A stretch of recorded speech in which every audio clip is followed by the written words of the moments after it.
All right, welcome back, everybody. Now that you've learned everything that Matt Lewis knows about Story of Us and Story of Now, what I want to do is just reorient us back to the change maker cycle. What I want to do now is share with you a real life example where I've used the change maker cycle. And the example that I'm going to give is actually kind of maybe it might feel like a more local clinic, workplace setting kind of example.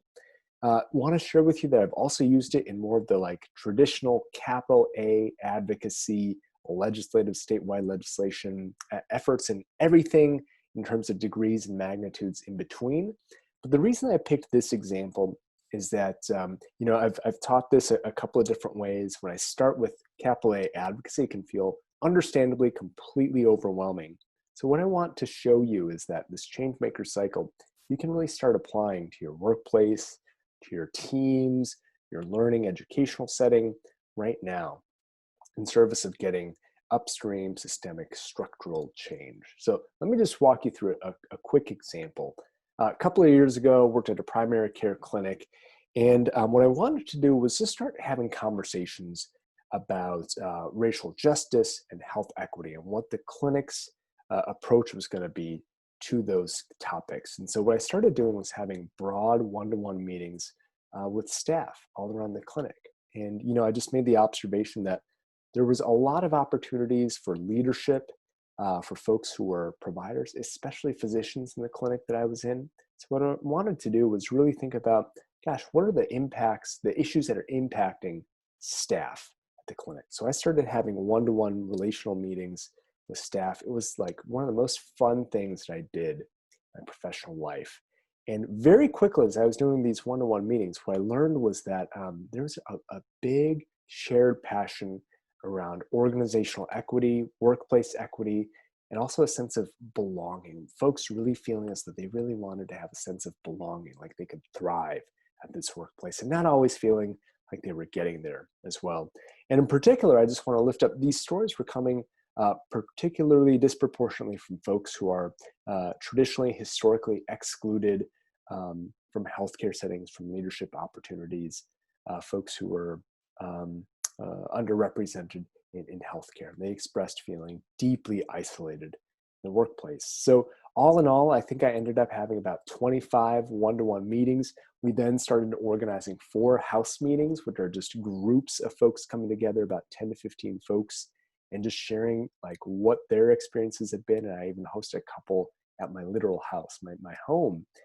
And after that process ended, it was very clear that a large number of us, what we wanted to do was really focus on equity efforts, inclusion efforts within the walls of the workplace, the clinic that we were working at. And so about all in all, I think there were about 15 of us that had come together that were saying, gosh, we should really start working together on this.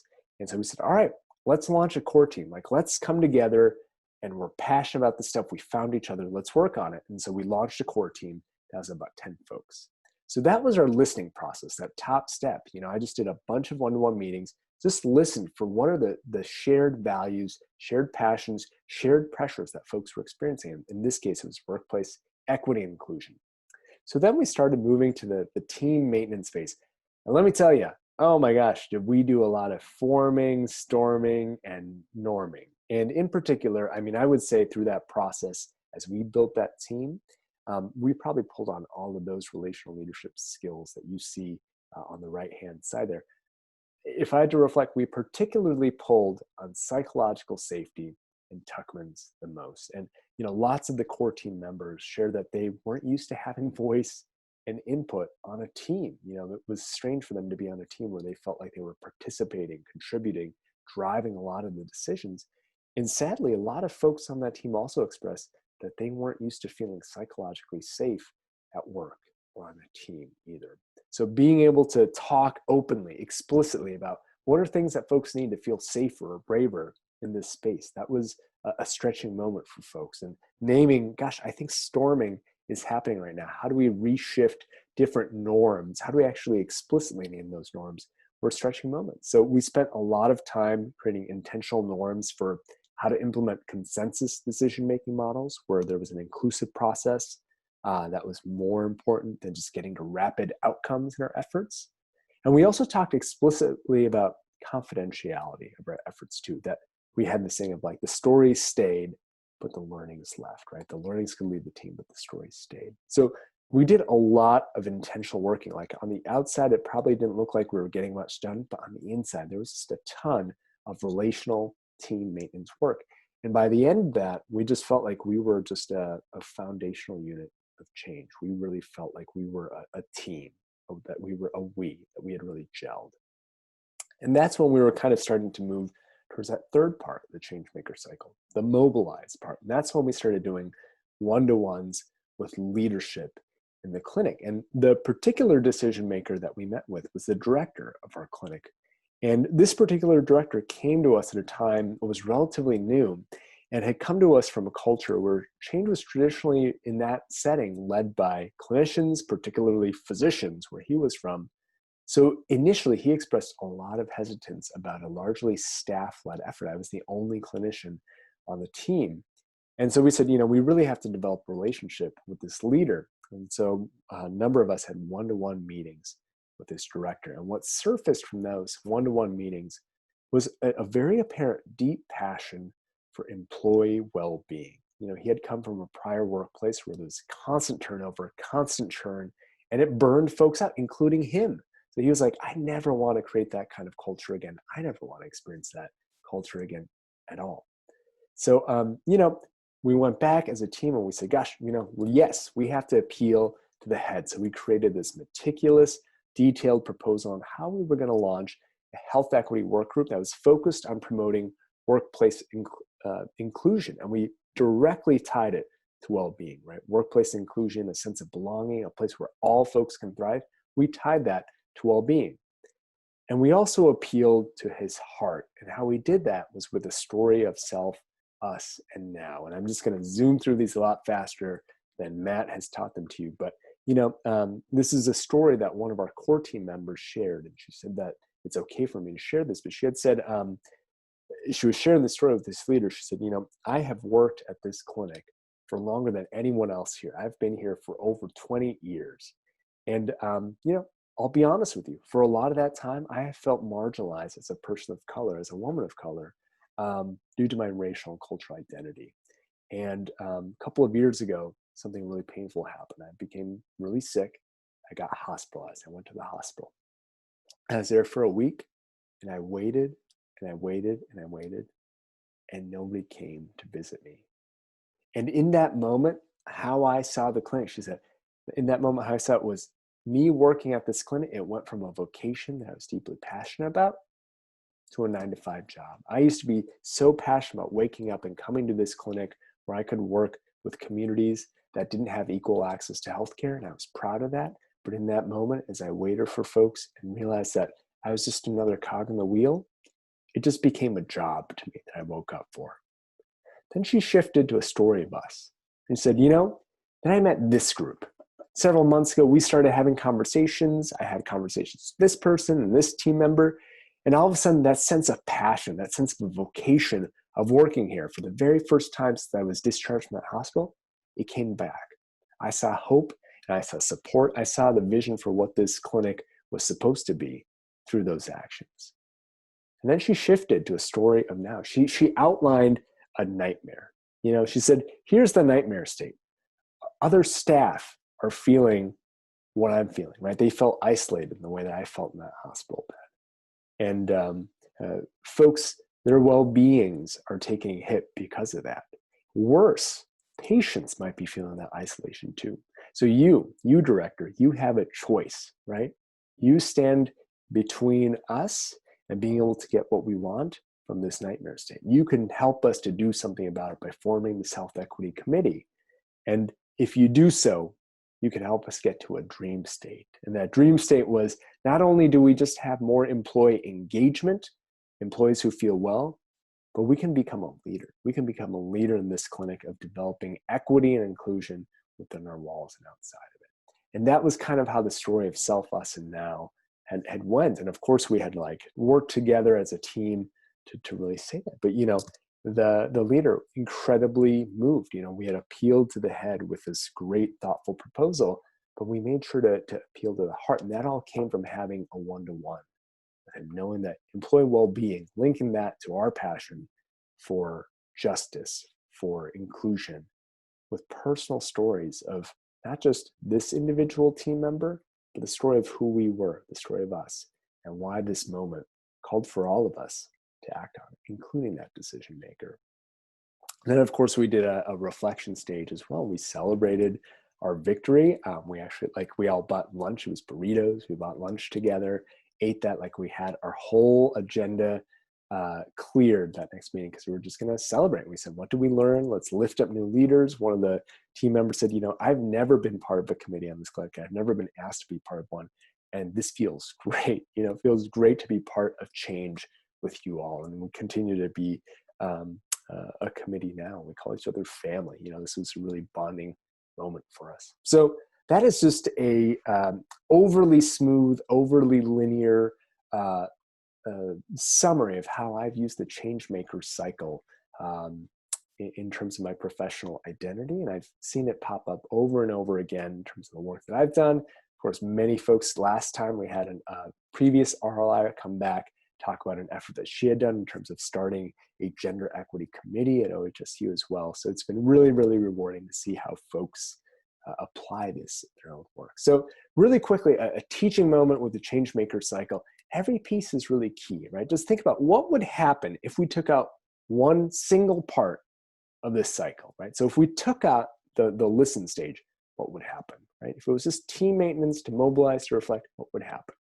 What would happen is that it wouldn't be a relational process. There would be no power with. We wouldn't be going to folks with a deep passion. We wouldn't be going to folks with lived experiences of these issues. And it would only be about my personal interest, right? Well, I want to do something about health equity, so let me go talk to the leader right now. And that would just be perpetuating that power over dynamic. And this listening stage really allows us to ensure that we're building power with others around us, right? And empowering new leaders to step up. How about team maintenance? What if we took that off, right? We went from listening to mobilize to reflect. What would happen then? Well, what would happen might be a lot of what we see in terms of committees and task forces and teams in general, right? The team over time, it can get frustrated, it can atrophy, and then the effort starts petering out as well. So that team maintenance piece, hopefully we've given you a lot of the skills that you can use to really maintain, build out the capacity of that team. How about mobilize? What happens if we take mobilize out? It's an easy one. No change ever happens, right? Either because we don't intentionally seek to understand the values of our decision makers, or, and this is just as critical, and I think this gets to Matt's point, because we don't help them to understand our values either, right? So that mobilization piece, having a one-to-one with the decision maker, articulating a story of self, us now, it's a deeply relational act in service of change. And what happens finally if we take out reflection? What if we just did listen, maintain our team, mobilize, go back to listen, team maintenance, mobilize, just keep that cycle, and we didn't reflect? What would happen then? I'll confess, this is something that I do a lot. I mean, we don't grow, right? We don't take the pause to reflect on what do we learn in this process. We don't develop new leaders, right? Because we're not thinking about what have we done to develop new leaders.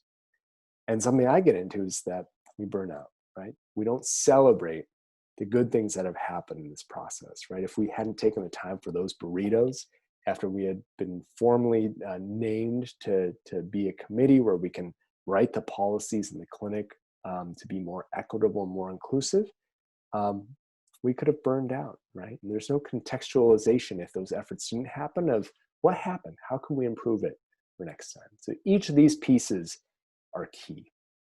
So let's take it home here. I just want to name, we've reviewed a lot today. These 3 videos, there's a lot packed in there. It's been really long. And we've covered a framework that shows how to integrate a lot of the skills that you learned along the way here in the last 2 months now in RLI in service of creating greater change. And the last point that I want to make on this slide is this. As relational leaders, we're not just concerned about the outcome of the movement. We're just as concerned, if not more so, as the people in the movement, about the people that we're in the movement with, right? Because the fact is, I mean, don't get me wrong, The problems facing us in health systems and in our society right now that need change making, that need advocacy, they're too big, they're too complex for any one of us to do alone, right? So we have to get away from this idea, this myth, this notion that we've been sold of building individual charismatic leaders, because it relies too much on unilateral power, on that power over dynamic, and it's not sustainable. Instead, what we're urging you to do today is move towards communities, towards teams, the fundamental unit of change. And the role of us in that as relational leaders are to help build those teams, right? Build those communities, build relational power with to create change with other people. I kind of think of it this way, it's so much of what I've been trained to do, whether that's as a clinician, as a health professional, as someone who's gone through education, years and years of education, it's to be right? That technical problem solving. And what I want to say is, I don't think anymore that it's our role to be right. It's our role to help build the right relationships, right? The right kinds of relationships with the right people at the right time. Right? It's not just about being right, it's about building the right kinds of relationship for the change in the world that we want to see. In my several years of doing this work, I firmly believe that doing these one-to-ones, telling our stories of selves, us, and nows, it's not for naught if we don't get the change that we want to see in the world. Because time and time again, what I've seen is that we are still identifying like-minded people around us, seeing them in completely new ways, and developing new leaders who can create change. And honestly, I'll tell you, I've done this process. I'm lifting up a couple of the successful ones. There have been abject failures of me trying to use this change maker cycle. And yet each time I've done it, there has been a transformative relationship that I've discovered from that process too. And that makes a real impact. There's huge, immense value in that. So the change maker cycle here, it's not just a process in service of getting to a change, in service of getting to an outcome, but it's also in service of relationship building and community building. And there's immense, immense power in that. So as you go out and do good work, always think of it as our collective responsibility to start with building communities. That is our starting point. That again, the team is the fundamental unit of change. Change starts from there. So one last thing, just because it's kind of a fun piece of trivia.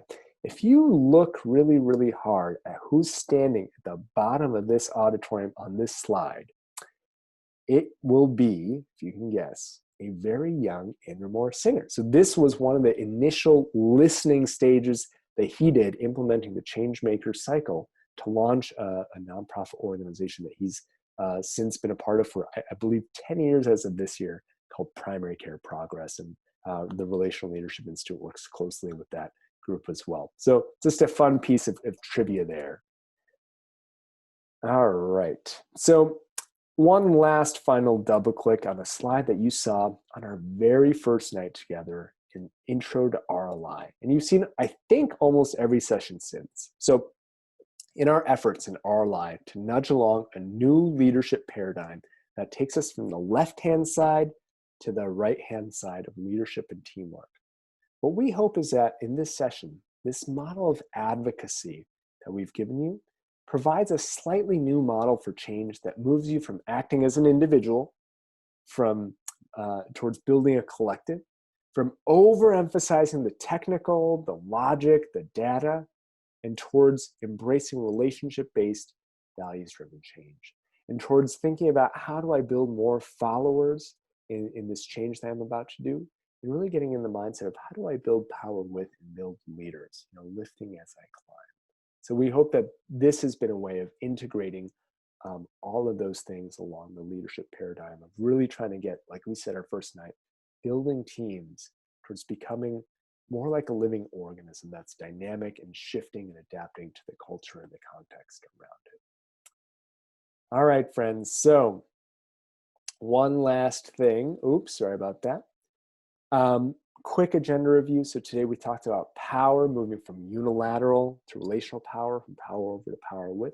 We talked really quickly about the change maker cycle, a roadmap, a relational roadmap of integrating RL skills to create relationship-centered change, particularly focusing in on this new skill called A Story of Us and Now that builds on our story of self.